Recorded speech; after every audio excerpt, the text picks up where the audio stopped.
అందరికీ నమస్కారం. ఇక్కడ నేను చూపిస్తున్న ఈ రాళ్ళని ఒకసారి శ్రద్ధగా పరిశీలించండి. ఈ రాయి మీద ఆల్చిప్పల ముద్రలు మనకు స్పష్టంగా కనబడుతున్నాయి. దీన్ని కూడా గమనించండి. ఇక్కడ కూడా ఒక ఆల్చిప్ప యొక్క ముద్ర మనకు రాయి మీద కనబడుతుంది. ఈ భాగంలో ఇక్కడ మనకు ఒక ఆల్చిప్ప పూర్తిగా రాయిలో ఇరుక్కుపోయి కనబడుతుంది. ఈ పక్కన ఒక ఆల్చిప్ప ముద్ర, ఇక్కడ ఒక ఆల్చిప్ప. ఇలా ఈ ఆల్చిప్పలన్నీ అంటే ఎక్కడో సముద్రంలో లేదా నీటి సరస్సులో ఉండాల్సిన ఆల్చిప్పలన్నీ ఈ రాళ్లలోకి ఎలా వచ్చాయి? ఇది ఇంకో రాయి. దీని మీద చూడండి, దీనిలో అన్ని ఆల్చిప్పలే దీనిలో రాయిగా మారిపోయాయి. ఇది ఒక ఆల్చిప్ప, ఇది ఒక ఆల్చిప్ప, ఇదొక ఆల్చిప్ప. ఇక్కడ మనకు కనపడుతుంది రాయి మీద ఆల్చిప్ప యొక్క ముద్ర. ఇది చూడండి, ఏకంగా ఒక శంకువే రాయిగా మారిపోయింది. చక్కగా శంకు యొక్క చుట్లన్నీ మనకు ఈ రాయిలో స్పష్టంగా కనపడుతుంది. అంటే పూర్వం సముద్రంలో కానీ లేదా సరస్సుల్లో కానీ ఉండే శంకులు రాళ్లుగా మారిపోయాయని మనకు అర్థమవుతోంది. ఇప్పుడు మీకు చూపించిన వాటిని సాంకేతిక పరిభాషలో శిలాజాలు అంటాం.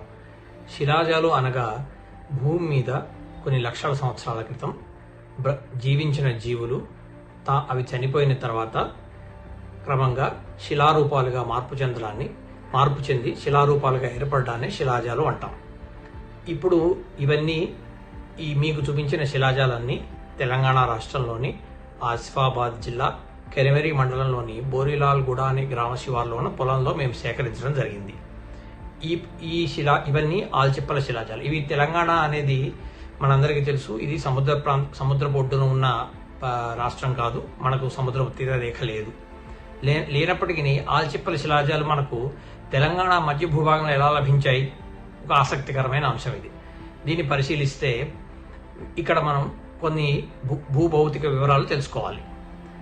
మీ అందరికీ తెలుసు, మహారాష్ట్ర మధ్యప్రదేశ్ ప్రాంతంలో కొన్ని కొండల ప్రాంతాలన్నీ ఉన్నాయి. అజంతా, ఎల్లోరా గుహలు ఉన్న ప్రాంతము, అలాగే రాజ్గఢ్, ప్రతాప్గఢ్ వంటి కోటలున్న, అంటే శివాజీ మహారాజు పరిపాలించిన కోటలున్న ఈ కొండల ప్రాంతాలన్నింటినీ భూభౌతిక శాస్త్ర పరిభాషలో డక్కన్ ట్రాప్స్ అంటారు. ఇవి 60 మిలియన్ సంవత్సరాలు అనగా దాదాపుగా 6 కోట్ల సంవత్సరాల క్రితం ఈ ప్రాంతంలో భూమి విచ్చుకొని, అంటే భూమి లోపల నుంచి లావా ప్రవాహాలు పైకి ప్రవహించాయి.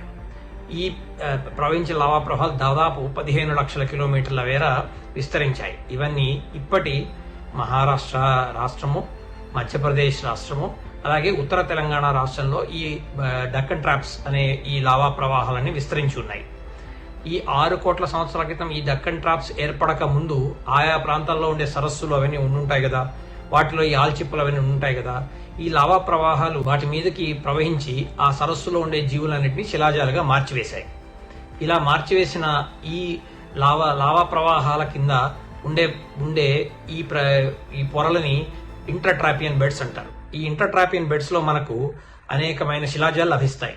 ఇటువంటి ఒక ఇంటర్ట్రాపియన్ బెడ్ ని మేము ఆసిఫాబాద్ జిల్లా కెరిమెరి మండలం బోరిలాల్గూడ గ్రామ శివారులో కనుక్కోవడం జరిగింది.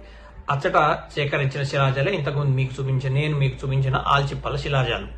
ఈ ఆల్చిప్పల శిలాజాలు పరిశీలన వల్ల మనకు దాదాపు 6 కోట్ల సంవత్సరాల క్రితం భూమి మీద జీవచరాలు ఎలా ఉండేవని, జీవజాలం ఎలా ఉండేదని, వాటి యొక్క క్యారెక్టరిస్టిక్స్ అన్నిటినీ మనం తెలుసుకోవడానికి అవకాశం ఉంది. Thank you.